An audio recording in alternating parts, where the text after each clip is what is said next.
இன்றைக்கி வந்து பார்டர் டிசைனில் பார்ட் 2 பார்க்க போகிறோம். பார்டர் டிசைன்லேயே நிறைய டிசைன் இருக்குது. இன்றைக்கி வந்து நேற்றுக்கு 6 டிசைன் பார்த்தோம். இன்றைக்கி 7வது டிசைன் பார்க்குறோம். ஒரு லீஃப் போல் நம்ம ஃபஸ்ட்டு வந்துட்டு தின் லைன், அப்புறமா திக் லைனு, அப்புறமா மறுபடியும் தின் லைன் போட்டு ஒரு லீஃப் மாதிரி கொடுத்துட்டு, அப்புறமா நம்ம வந்துட்டு கீழே வந்துட்டு ஒரு கர்வ் மாதிரி கொடுக்க போகிறோம். அதை நல்லா டார்க் பண்ணி விட்டுட்டோம்னா அது ஒரு பார்டர் டிசைன் ஆயிரும்.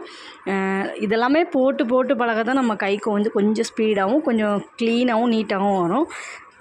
திருப்பி திருப்பி ப்ராக்டிஸ் பண்ணுங்கள். நான் எப்படி போட்டிருக்கணும் அதே போல் ப்ராக்டிஸ் பண்ணுங்கள்.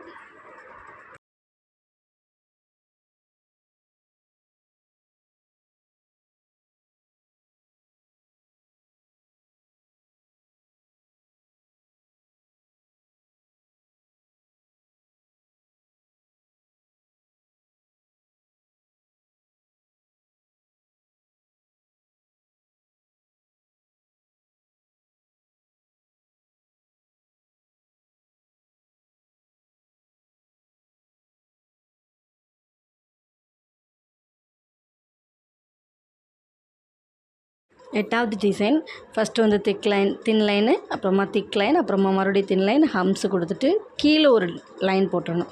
கீழே ஒரு லைன் போட்டு மேலே இருந்து கீழே பார்க்குற ஒரு 7ம் கீழேருந்து மேலே பார்க்குற ஒரு 7 அந்த மாதிரி போட்டிங்க அப்படின்னா அது ஒரு டிசைன் மாதிரி கிடைக்கும். கீழே லைனை வந்து கடைசி தின்னாக விட்டிங்கன்னா அப்படின்னு நல்ல ஒரு டிசைன் கிடைக்கும்.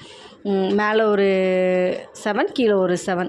கீழே வந்து நம்ம போட்டிருக்கிறது வந்து எதுக்காகனா ஒவ்வொரு லைன்லேயும் என்னென்ன மட்டும் கொடுக்குறோம். ஏன்னா மேலே லைட் லைன் தெரியும், திக் லைன் தெரியும், அப்புறம் ஹம்ஸு தெரியும். அதுக்கப்புறமா நமக்கு என்ன டிசைன் வருங்கிறதுக்காக தெரிஞ்சுக்கிறதுக்காக தான் ஒவ்வொரு டிசைன் கீழேயும் இந்த நம்பர் போட்டிருக்கேன். நீங்களும் அதே போல் போட்டு வச்சுக்கோங்க. அப்போ தான் உங்களுக்கு தெரியும்.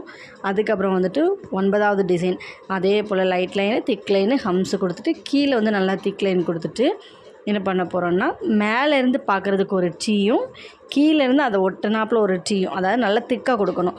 திக்காக கொடுத்தீங்க அப்படின்னா மேலேருந்து ஒரு டீ, கீழே வந்து டீ பார்க்குறதுக்கு ரொம்பவே சூப்பராக இருக்கும். அந்த சின்ன சின்ன ஹம்ஸு போட்டிருக்கோம்ல, அந்த ஹம்ஸுக்கு மேலே வந்துட்டு நல்ல ஒரு லைன் கொடுத்து விட்ருங்க. திக் லைன் இப்போ நான் கொடுத்துருக்கேன் பாருங்க, அந்த மாதிரி நல்ல திக் லைன் கொடுத்து விட்டிங்கன்னா அது ஒரு டிசைன் மாதிரிக்கு தெரியும். நல்லாவே சூப்பராக இருக்கும். நம்மளுக்கு அதே போல் கீழே 9 போட்டு ஒரு என்ன டிசைன் போட்டிருக்கோம், மேலே ஒரு டீ கீழே ஒரு டீ உங்களுக்கு புரிகிற மாதிரிக்கு போட்டுக்கோங்க. போட்டிங்கன்னா நல்லாவே உங்களுக்கு அந்த நோட்டை அடுத்த டைம் எடுத்து பார்க்கும்போது நல்லாவே தெரியும். அதுக்கப்புறம் வந்துட்டு 10வது டிசைன் மேலே தின் லைனு, திக் லைனு, தின் லைனு, ஒரு ஹம்ஸு, அப்புறமா வந்துட்டு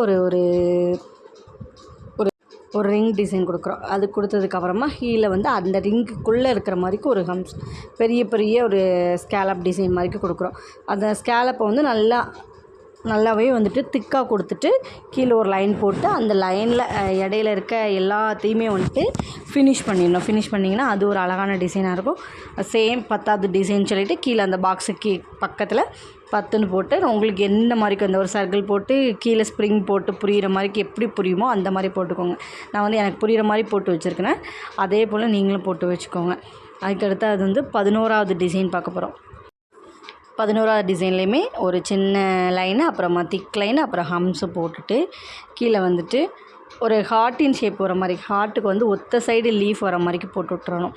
போட்டுட்டு நல்லாவே அதுக்கு ஃபுல்லாகவே சுற்றிலுமே திக்காக போட்டுருங்க. இந்த சைடு ஆனால் 2 ஹார்ட்டுமே டச் ஆகக்கூடாது. மேலே சைடும் டச் ஆகக்கூடாது, கீழே சைடும் டச் ஆகக்கூடாது. பார்க்குறதுக்கு ஒரு டிசைன் மாதிரி, அதாவது ஹார்ட்டு போட்ட மாதிரியும் இருக்கும், போடாத மாதிரியும் தெரிகிற மாதிரிக்கு ஒரு டிசைன் கிடைக்கும். நல்லாவே ஃபுல்லாக திக்காக போட்டுட்டிங்கன்னா அது நல்லாவே விசிபிளாக தெரியும். அந்த ஹார்ட்டுங்கிறது பார்த்திங்கனாலே உங்களுக்கு நல்லா தெரியும். அது ஒரு ஹார்ட்டுங்கிற மாதிரிக்கு, ஹார்ட்டு மாதிரியோ ஒரு லீஃப் மாதிரியோ ஏதோ ஒரு நல்ல ஒரு அழகான ஒரு டிசைன் கிடைக்கும். பார்த்துக்கோங்க. நீங்கள் அதையும் அந்த கீழே வந்து தெரிஞ்சுக்கிற மாதிரிக்கு 11 நம்பர் போட்டு வச்சுக்கோங்க. அப்புறம் 12வது டிசைன் பார்க்கலாம். 12வது டிசைன் வந்துட்டு ஃபஸ்ட்டு லைட் லைனு, அப்புறமா திக் லைனு, அப்புறம் லைட் லைனு, அப்புறமா வந்துட்டு ஹம்ஸ் போட்டுட்டு சின்ன சின்ன பாக்ஸாக போடுறோம். பாக்ஸ் வந்துட்டு டபுள் லைன் போடுறோம். 2 சைடு நான் போட்டிருக்க மாதிரிக்கு டபுள் லைன் போட்டு உள்ளே வந்து ஃபில்லப் பண்ணுறோம். ஆனால் அந்த லைனுக்குள்ளே வந்து ஃபில்லப் பண்ணதில்லை, சின்ன லைனில் வந்து ஃபில்லப் பண்ண மாட்டோம். அது வந்துட்டு கேப் தெரிஞ்சால் தான் அந்த டிசைன் வந்துட்டு கொஞ்சம் நல்லா பார்வையாக எடுத்து காமிக்கும். கையில் போடும்போது ரொம்பவே நல்லாயிருக்கும். பார்டர் டிசைன் பொறுத்த வரைக்கும் நிறைய டிசைன் இருக்குது. நம்ம கையில் போடும்போதே நிறைய பார்டர் டிசைன், ஒரு டிசைன் முடிஞ்சு அதுக்கப்புறமா பார்டர் டிசைன்லாம் போடும்போது நிறைய வரும்.